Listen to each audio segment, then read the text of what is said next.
और मेरे बाबर आजम के फैंस अस्सलाम वालेकुम, मोहम्मद रिजवान के फैंस वालेकुम सलाम, और नसीम शाह के फैंस चलेगा कोने में, क्योंकि नसीम शाह के फैंस कुछ ऐसे ही होते हैं, वो खुसरे ही होते हैं। जाहिर सी बात है, मुझे नहीं पता कि नसीम शाह के कोई फैंस होते भी है कि नहीं होते। साले कमेंट सेक्शन में आकर मेरे ऐसे गालियां दे रहे जैसे मैं तुम्हारा जीजा लगता हूं।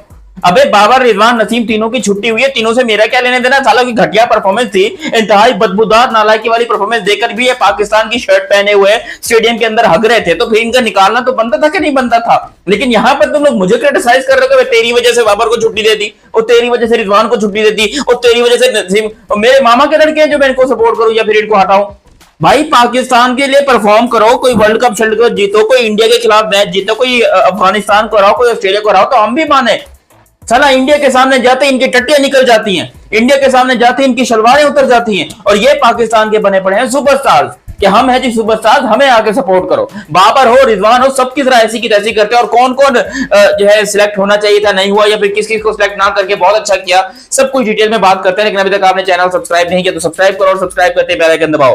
पाकिस्तान के दो भले सुपरस्टार्स, बहुत ही शानदार और अति उत्तम खिलाड़ी, जिसमें सबसे आपको पता है कि पहले बाबर और रिजवान आते हैं, और इनकी सिलेक्शन ना होना ये पहली दफा ऐसा हुआ कि पिछले 10 साल के अंदर बाबर किसी पाकिस्तान के टूर्नामेंट के अंदर, पाकिस्तान के नहीं बल्कि आप एशिया का भी टूर्नामेंट ले रहे हो ना, इंटरनेशनल तो है ना, ये पहली बार ऐसा हो रहा है बाबर आजम उस टूर्नामेंट के अंदर पार्टिसिपेट नहीं कर रहा। हालांकि इससे पहले जितने टूर्नामेंट्स हुए हैं बाबर मोस्ट में एज एन कैप्टन ही खेला है। 2021 world cup captain, 2022 Asia cup captain, 2022 world cup captain, 2023 Asia cup captain, 2023 का वर्ल्ड कप कैप्टन, 2024 का वर्ल्ड कप कैप्टन। तो बाबर ने ज्यादातर एज ए कैप्टन ही रिप्रेजेंट किया है। लेकिन लेकिन लेकिन मसला यहां पर यह आ गया है कि अब बबरों को कोई प्लेयर के तौर पर भी घास नहीं डाल रहा। यार बाबर आजम के साथ इतनी गंदी नाइंसाफी क्यों की? मुझे इसका जवाब चाहिए कि मेरे बाबर के साथ इतनी गंदी नाइंसाफी क्यों की? वो बेचारा इस टाइम के ऊपर मरने का ना सोच ले। मेरे को तो ये डर लग रहा है, इतना अच्छा खिलाड़ी है पाकिस्तान का, इतना बड़ा सुपरस्टार है,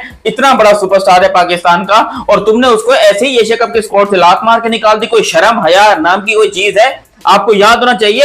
अच्छा, ये बार बार ना मुझे कमेंट आ रहे हैं कि तेरी वजह से बाबर को निकाला। याद है ना विराट का कमबैक भी एशिया कप में हुआ था, अफगानिस्तान के खिलाफ सेंचुरी मारी थी विराट कोहली ने। तेरे को याद है कि नहीं है? तो अगर बाबर को चांस मिलता तो बाबर कमबैक करता। अभी तुम्हें लगता है कि बाबर एशिया कप में कमबैक करता, जहां पर इसका सामना राशिद खान, गुलबदीन नाइब, मुजीबुर रहमान, मोहम्मद नबी और पता नहीं कौन, अलग अजनफर, कितने सारे जो है वो अफगानिस्तान के ऐसे बॉलर हैं, वो कच्चा खा जाएंगे बाबर को। और इंडिया की तरफ से भी देखो तो कुलदीप यादव, वरुण चक्रवर्ती, ये पता नहीं कौन कौन, रवि बिश्नोई, कौन सिलेक्ट होता है कौन नहीं होता, वो भी कच्चा खाने को तैयार बैठे हैं। अबे मैं कह रहा हूं शुक्र है, धन्य है भाई ये पीसीबी वाले, बड़ी अच्छा डिसीजन लिया कि बाबर को बाहर कर दिया। वरना बाबर ने जिस तरीके से एक्सपोज या फेल होना था इस टूर्नामेंट के अंदर, बाबर जिस तरीके से बर्बाद होता, कोई उसका पूछने वाला ना होता। यहां पर हम फिर मुझे लगता है कि बाबर के अपने घर वाले उसको घर से भी निकाल देते अगर बाबर आजम यहां पर भी जो है किस तरीके से फेल हो जाता, या बाबर आजम डाउट में पड़ जाता, क्योंकि मुझे पता है कि उसने फेल ही होना था। बाबर को चाहिए जिम्बाब्वे की सीरीज। अभी जो लास्ट पाकिस्तान जिम्बाब्वे की सीरीज हुई थी उसके अंदर बाबर आजम खेला नहीं था, बाबर को सिलेक्ट नहीं किया गया था, ये समझ के कि ये बड़ा खिलाड़ी है, छोटी टीम के अगेंस्ट ये बंदा नहीं खेलेगा, अच्छा नहीं लगता, ये छोटी टीम है बाबर के लिए, बाबर यहां पर 200-300 रन मार देगा एक मैच के अंदर, इसलिए बाबर को सिलेक्ट नहीं किया गया था। लेकिन अब बात यहां पर पहुंच चुकी है कि बाबर आजम को बेचारा जिम्बाब्वे ढूंढ रहा है कि कहां गया हमारा हीरो, किंग हमारा था वो, कहां गया उसे ढूंढो। हमको तो वो घंटा बुलाते, बाबर बाबर कह के चिल्लाते, लेते हमारी ते। छोड़ो भाई गंदा हो जाएगा। लेकिन बाबर आजम के लिए ऑन अ सीरियस नोट बुरा लग रहा है, मुझे बुरा लग रहा है, मैं मानो या ना, शक्ल पे नहीं जाना, मेरी शक्ल मेरी भले हरामियों वाली है, लेकिन मुझे बुरा लग रहा है कि भाई बाबर को सिलेक्ट होना चाहिए था, बाबर को सिलेक्ट होना चाहिए था, रिजवान को भी सिलेक्ट होना चाहिए था। दोनों पाकिस्तान टीम में होते यार, क्या मजा आता कसम से, दोनों छक्के चौके मारते, इंडिया को हम मैच हराते, क्या खूबसूरत तरीके से वो दिन होते कि पाकिस्तान इंडिया को मैच हरा रहे। वाह वाह, beautiful moment for Pakistan cricket. ऐसे मोमेंट हमको कम ही नसीब होते हैं। तो आज पहली दफा ऐसा हुआ है कि बाबर और रिजवान और नसीम शाह को भी उसके बारे में बात करनी पड़ेगी। उस बेचारे को भी लाते वाते मार के निकाल दिया, जो कि नहीं करना चाहिए था यार। मैं फिर से बोलूंगा, वो मासूम इस टाइम के ऊपर हार्ट अटैक से रोने लग जाएंगे, वो तीनों के तीनों। बाथरूम में इस एज के अंदर, जिस एज में नसीम पाकिस्तान टीम से ड्रॉप हुआ, अबे फास्ट बॉलर्स की एज ही यही होती है, सारा जोर यही पर निकलना होता है। नसीम शाह भी 22-23 साल का है, वो बंदा ऑलरेडी अभी से तुम देखोगे तो कोई देखा 35-40 की स्पीड के अंदर, मतलब 35-40 125-130 की स्पीड के ऊपर बॉलिंग कर रहा है। अभी से उसकी बॉलिंग जो है वो ठुस हो गई है, बॉलिंग बर्बाद हो गई है, और हम लेकर यहां पर नारे लगा के बैठे कि जी नसीम शाह बहुत बड़ा लेजेंड है, नसीम शाह बहुत बड़ा सुपरस्टार है। यार कोई शर्म होती है, हया होती है? नसीम शाह को हम क्यों गाली दें, या हम बाबर को क्यों गाली दें, हम किसी और को क्यों गाली दें? भाई जो पाकिस्तान का परफॉर्म नहीं कर रहा है उसका नाम मत देखो, वो नहीं देखो कि वो नसीम शाह है, नहीं देखो वो बाबर आजम है। हमारे लिए सारे के सारे घंटे हैं। मैं कोई बाबर का खानदानी दुश्मन नहीं हूं कि उसके पीछे पड़ा हुआ हूं या फिर उसको ट्रोल करने के चक्कर में ये कर रहा हूं। ना।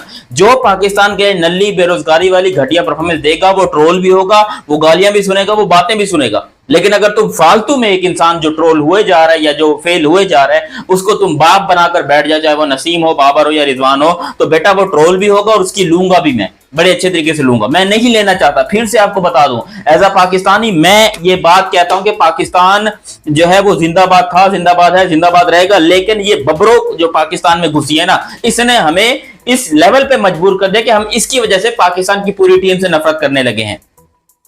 पाकिस्तान की टीम से नफरत नहीं थी हमें, हम शुरू से पाकिस्तान टीम को प्यार करते हैं, आज भी करते हैं। लेकिन इस तरह के जब घटिया प्लेयर्स या सिलेक्टिव प्लेयर्स आएंगे जो आके अपनी रोटी गैंग को और अपने यारों दोस्तों को लेकर आएंगे, तो फिर पाकिस्तान की बर्बादी होगी। अब बाबर को लग रहा है कि उसने जो है वो कोई बहुत बड़ा गुनाह कर दिया इसलिए उसको टीम से निकाल दिया। भाई इसका सबसे बड़ा गुनाह ही यही था कि इसको जब कप्तानी मिली ना, ये चौड़े में आ गया, ये चौड़े में आ गया। ये सीरीज भी अपनी मर्जी से डिसाइड करता था, प्लेयर्स भी अपनी मर्जी से, कोच भी अपनी मर्जी का, भैंस की टांग बावर्ची भी अपनी मर्जी का, बाथरूम क्लीनर भी अपनी मर्जी का, बिस्तर बनाने वाला भी अपनी मर्जी का, सब चीज बाबर की मर्जी से हो रही थी। आज जब ये सब कुछ बाबर आजम से या मोहम्मद रिजवान से छीना गया तो उनके दिल में तकलीफ होगी, उनके दिल में तकलीफ होगी। यही तकलीफ चाहिए, इससे ज्यादा तकलीफ हमको होती है जब पाकिस्तान हारता है ना, तो इससे ज्यादा तकलीफ हमें होती है, पाकिस्तान के फैंस को होती है। जब पाकिस्तान के फैंस रोते हैं, बिलबिलाते हैं, तिलकते हैं कि भाई ये क्या कर रहे हो हमारे साथ माथुर साहब।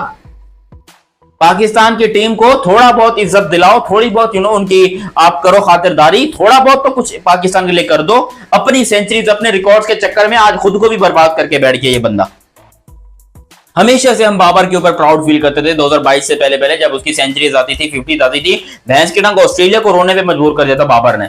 ऑस्ट्रेलिया रो रहा था यहां पर, बाबर ने उनको रुला के रखा हुआ था। 3 ओडीआई सेंचुरीज ऑस्ट्रेलिया के अगेंस्ट बाबर आजम की। लेकिन आज ना बाबर को कोई पूछता है, ना बाबर को कोई बात करता है, ना बाबर के बारे में कोई बंदा कुछ सोचता है। आपको पता है बैक टू बैक 100 की हुई है बाबर ने ऑस्ट्रेलिया के अगेंस्ट, बैक टू बैक 100।